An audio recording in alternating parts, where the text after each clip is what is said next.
¿Qué tal? Bienvenidos a Financiero News, el espacio donde te explicamos la economía sin rodeos, las finanzas con claridad y las noticias que realmente impactan tu bolsillo, tus negocios y tus decisiones. Hoy te traemos lo más relevante del mundo financiero, local e internacional, con análisis, entrevistas, datos concretos y herramientas para que estés siempre un paso adelante. Porque entender la economía no es solo de expertos, es para todos los que quieren tomar buenas decisiones. Para iniciar, damos paso a nuestros principales titulares. En el análisis económico es necesario reactivar sectores como la construcción y el turismo para generar empleo. Panamá busca convertirse en hub para carne brasileña. En finanzas personales, conozca la importancia de la educación financiera para el emprendimiento. Y en Desde el Mercado, José González nos explica cómo están los mercados tras las nuevas decisiones de Donald Trump. Todas estas informaciones y más en breve en su informativo Financiero News. Iniciamos de inmediato y en nuestro análisis económico veremos cómo anda el empleo en Panamá, y para que nos lo explique tenemos con nosotros al economista Aristides Hernández. Aristides, bienvenido a Financiero News. Muchas gracias, Orlando. Hoy vamos a hablar sobre la situación del mercado laboral y cuáles son sus perspectivas. Pero hay una cosa que todos debemos entender de cómo funciona el mercado laboral. Lo primero, que el empleo en una economía es lo último que se afecta. Y también el empleo es lo último que se recupera. Se recupera primero la economía y luego se recupera el empleo. Por lo tanto, con el empleo hay que tener un poco de paciencia. También debemos recordar que nuestro país ha sufrido varios eventos que han impactado gravemente tanto a la economía como el empleo. El primero fue el COVID, que afectó casi 18% del tamaño de nuestra economía y el empleo. Luego, aunque muy distante de nuestra frontera, nosotros fuimos afectados por la guerra de Ucrania y Rusia, porque en nuestro país se desarrolló una manifestación de 6 semanas donde las personas estuvieron protestando por el aumento del precio del combustible, e incluso esto terminó con un subsidio, pero esto también afectó el empleo. Otro evento que afectó el empleo en los últimos años fue el cierre de la mina, producto de manifestaciones y protestas de la población, que terminó con el cierre de las operaciones y también con la pérdida de importantes empleos. Recientemente también hubieron protestas por la Caja del Seguro Social, por la reforma que se da a la misma, y esto culminó con un efecto en la economía y efectos también en el empleo. Para tener una idea, está todavía en el aire si la producción y las exportaciones de bananos van a seguir operando. Entonces, esta es la situación del empleo.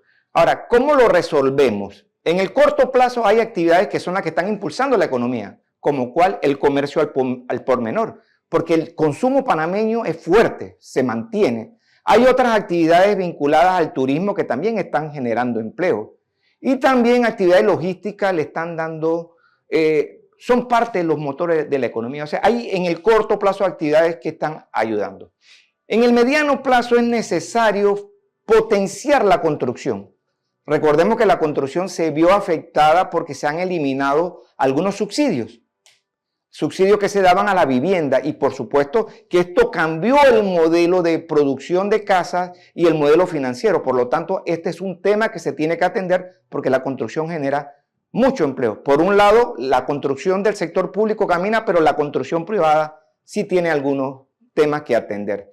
En el largo plazo nosotros tenemos que recuperar la inversión extranjera que el país tuvo en algún momento. Nosotros llegamos a tener más de 5.000 millones de dólares en inversión extranjera. El año pasado tuvimos inversiones que no superaron los 3.000 millones de dólares.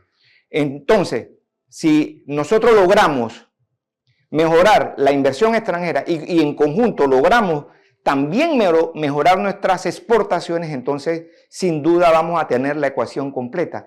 Y no podemos olvidar que en los últimos años hemos perdido nuestras dos principales exportaciones, la de cobre y la de banano. Son nuestras dos principales exportaciones de bienes. Entonces, es importante que el país logre su estabilidad social y esa estabilidad social potencie nuestra economía y esa economía entonces mejore la situación del mercado laboral. Es un conjunto de temas que tenemos que atender.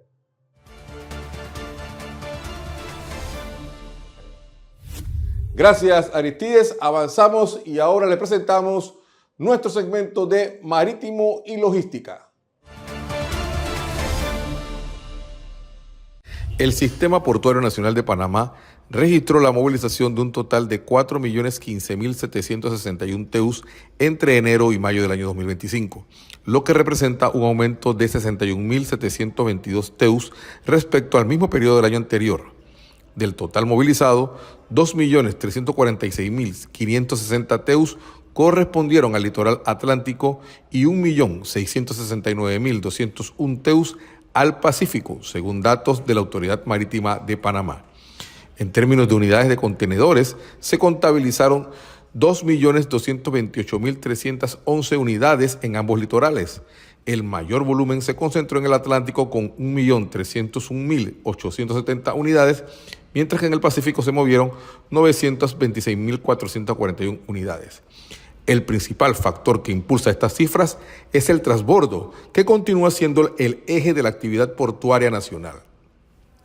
En el litoral atlántico, la carga de transbordo movilizada alcanzó 822.917 contenedores llenos y 339.160 vacíos, mientras que en el Pacífico se registraron más de 597.000 llenos y 231.681 vacíos.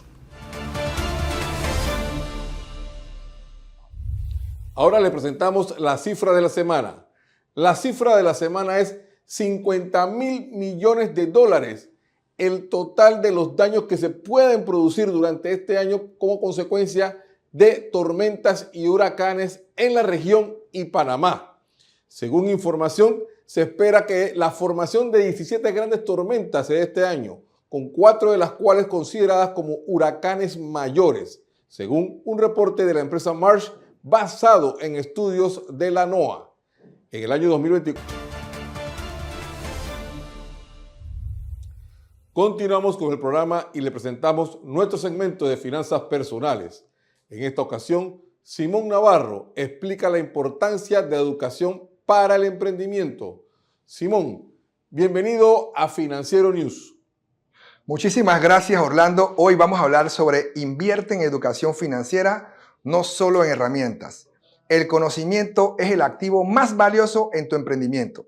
Y vamos a ver algo interesante sobre el error más común que cometen los emprendedores al momento de querer hacer negocios. Comprar lo último en tecnología sin una estrategia clara. Eso es algo que pasa muy frecuentemente en las personas. Compran lo último cuando realmente no saben cómo funciona. Creer que herramientas costosas aseguran el éxito. No sé cómo funciona el sistema, pero coloco herramientas costosas o compro herramientas costosas que creen que me van a dar una razón. No es. Entonces, no saber cómo se mueve su dinero es un propósito que también tenemos que tener bien claro. El mejor equipo no compensa una mala decisión financiera. Entonces, vamos a ver otro tema que, ¿por qué tienes que educarte primero? Toma decisiones con datos, no impulsos. Realmente el aprender a cómo funcionan los estados financieros y otras cosas que funcionan en la contabilidad te va a dar una luz más clara de cómo poder hacerlos. Aprenda a gestionar tus flujos de cajas, costos, precios, márgenes de ganancia, ganancia neta, bruta, lo que es el ROI, lo que es el punto de equilibrio. Son puntos importantes que debes conocer dentro de tu empresa, aunque sea una pequeña empresa.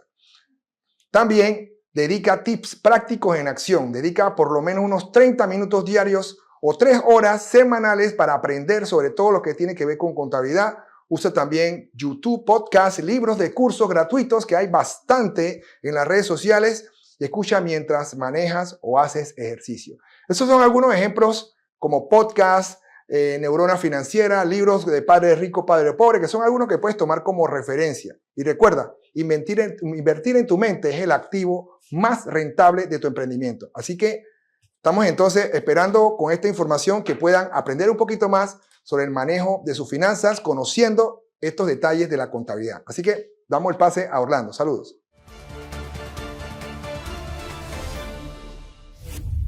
Gracias, Simón. Continuamos y la reconocida apps de pedidos ya se renueva. Los detalles en nuestro segmento de tecnología. Pedidos Ya presentó oficialmente la nueva versión de su aplicación móvil, resultado de una inversión de 87 millones en tecnología durante 2025, parte de la cual se destinó específicamente a este proyecto de rediseño integral del que participaron unas 500 personas. La renovación representa un cambio radical en la plataforma, con mejoras significativas en performance, navegabilidad y experiencia de usuario, de acuerdo a representantes de la firma. Según los datos presentados por la compañía, los tiempos de carga se redujeron entre un 60% y 70% dependiendo de la pantalla. El rediseño no se limitó solo a aspectos técnicos, sino que también incluyó mejoras en las formas de navegabilidad y la interfaz visual. La plataforma conecta a 19 millones de usuarios con más de 458 repartidores y 156 restaurantes adheridos en 15 países de América Latina.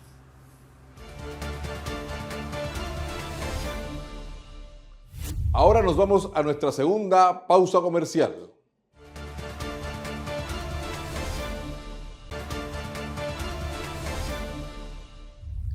Avanzamos y en nuestro segmento desde el mercado tenemos con nosotros desde Lima, Perú, a José González para analizar los mercados internacionales tras las últimas medidas de Donald Trump. José, bienvenido a Financiero News. Encantado, Orlando, siempre estar con ustedes. José, ¿qué lectura le das tú a los últimos acontecimientos de Donald Trump en torno a la posposición hasta el 1 de agosto de los aranceles?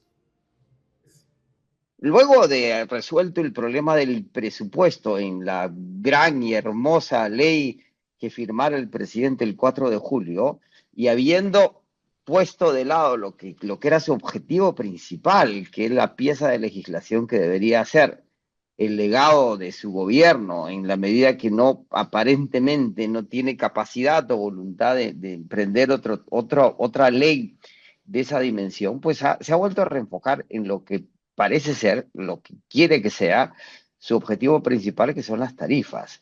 Y no solo las ha postergado, sino que ha anunciado aumentos de tarifas unilaterales a través de 12, 14 cartas que ha enviado, empezando por Japón y Corea del Sur, aliados comerciales y de defensa nacional en los Estados Unidos, donde vuelve a anunciar tarifas que van del 20 al 40%.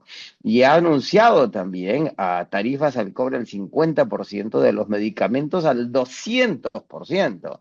Y a quien apoye el esfuerzo de los BRICS para reemplazar el dólar como moneda de respaldo global de 10% por encima de cualquier porcentaje. Es decir, la guerra de las tarifas regresa a la administración Trump, que se había puesto en un hiato. Se vencía el plazo de los 90 días en el que se había anunciado que iba a hacer 90 acuerdos en 90 días y solo tiene uno, el que se firmó con el Reino Unido, uno en borrador con China, otro en propuesta con Vietnam. De estos 12 países, y recordemos que la tregua con China se vence el 9 de agosto, es decir, también viene. Eso, con el impacto deficitario que tiene el presupuesto aprobado, ya hecho ley el 4 de julio, empieza a generar nuevos temores para la segunda mitad del año, Orlando. Si los resultados corporativos norteamericanos no compensan los temores del retorno de la inflación, de la desaceleración de la creación del empleo y de la propia economía, nos van a esperar volatilidades en la segunda mitad que han sido más o menos subsanadas en la primera mitad del año. ¿Esta situación refleja debilidad de Trump? ¿Qué es lo que queda claro? Lo que queda claro a esta altura es que la ley hermosa y grande de la administración Trump lo que buscaba desde un principio era preservar, hacer permanentes los recortes a los beneficios, a los costos fiscales de los sectores de mayor ingreso de las corporaciones que se vencían el próximo año. Lo que se hizo en su primer gobierno, la única pieza de legislación importante de su primer gobierno, tenía un plazo de 10 años. Y se han hecho prácticamente permanentes. Al mismo tiempo, lo que ha hecho la ley es incrementar el gasto de defensa en $1.000 millones más, incrementar el gasto en temas migratorios en 10 veces para continuar con sus políticas antimigrantes irregulares y de deportaciones. El presidente está enfocado en implementar un proceso de desnaturalización, es decir, retirar la ciudadanía de personas que lo hayan hecho sin decir la verdad en el proceso. ¿Y eso qué está generando? Que ese presupuesto deficitario, es decir, en donde de nuevo se gana menos de lo que se recorta, y se recorta a los sectores de la base de la pirámide, que le puede generar problemas políticos el próximo año en las elecciones de medio término, se ha compensado con el ingreso de tarifas. Pero si estas tarifas que se postergan, no hemos visto el impacto de las tarifas porque desde el día de la liberación, el 2 de abril, pues no se han aplicado. Sin embargo, se mantienen al 10%, y hay un ingreso por tarifas ya registrado por el Departamento de Comercio que en teoría debería suplir o saldar los saldos negativos del presupuesto. Pero si esas tarifas, que siempre son un impuesto que pagan los consumidores, atentan contra la generación de empleo o la dinámica económica, pues no lo van a cumplir, y los mercados van a reaccionar de acuerdo a eso. Lo único que está sosteniendo un mercado que ha recuperado todo lo que había perdido desde el día de la liberación es la expectativa que las ganancias corporativas sigan siendo positivas. No hay indicio de un mercado que está price to perfection, se dice en inglés, a niveles de perfección se pueda mantener en la segunda mitad. Con todo esto, ¿están positivos los inversionistas de Wall Street?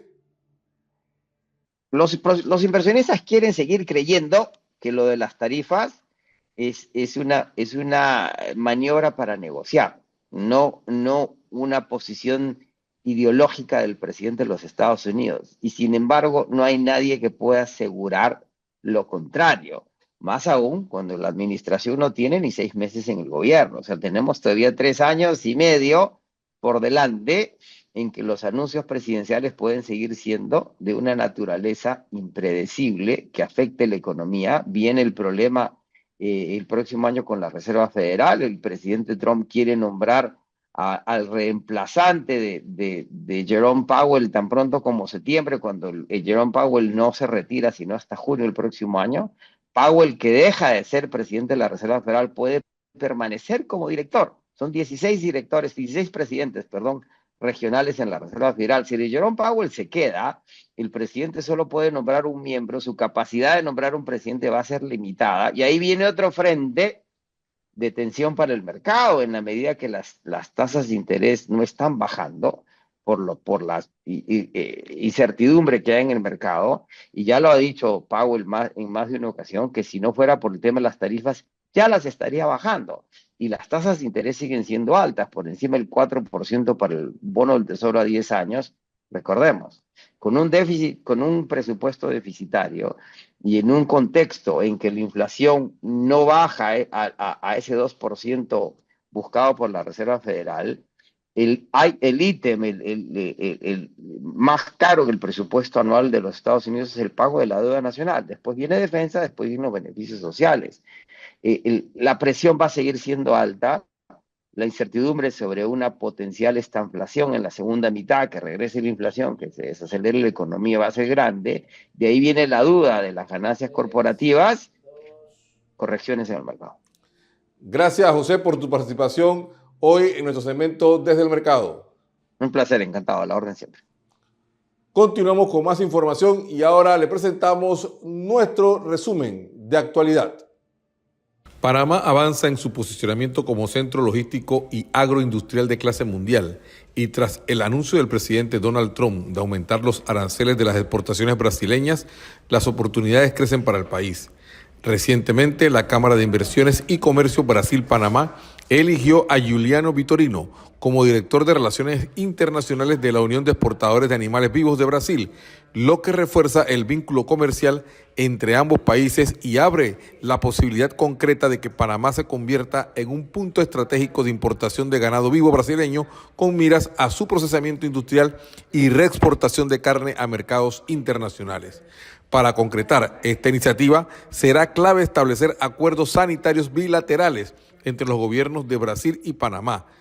Gracias a su ubicación estratégica, conectividad marítima y aérea, zonas francas, puertos de clase mundial y regímenes fiscales especiales, Panamá tiene el potencial de convertirse en un centro de acopio, transformación y redistribución de carne hacia mercados de América, Europa, Asia y Oriente Medio. Esta visión consolida a Panamá como un hub logístico y agroindustrial alineado con los principios de desarrollo sostenible, innovación comercial y atracción de inversión extranjera directa. En otra información, luego de la salida de la lista discriminatoria de la Unión Europea, Panamá se enfoca ahora en posicionarse como un actor estratégico en la región y en el escenario internacional. La salida de la lista de jurisdicciones fiscales no cooperativas de la Unión Europea es un paso decisivo para restaurar la confianza internacional y facilitar el acceso a inversiones y financiamiento, aseguró el presidente José Raúl Mulino tras el anuncio. Además, informó que Ecuador también eliminará a Panamá de su lista de países discriminados fiscalmente como resultado de los diálogos diplomáticos sostenidos recientemente.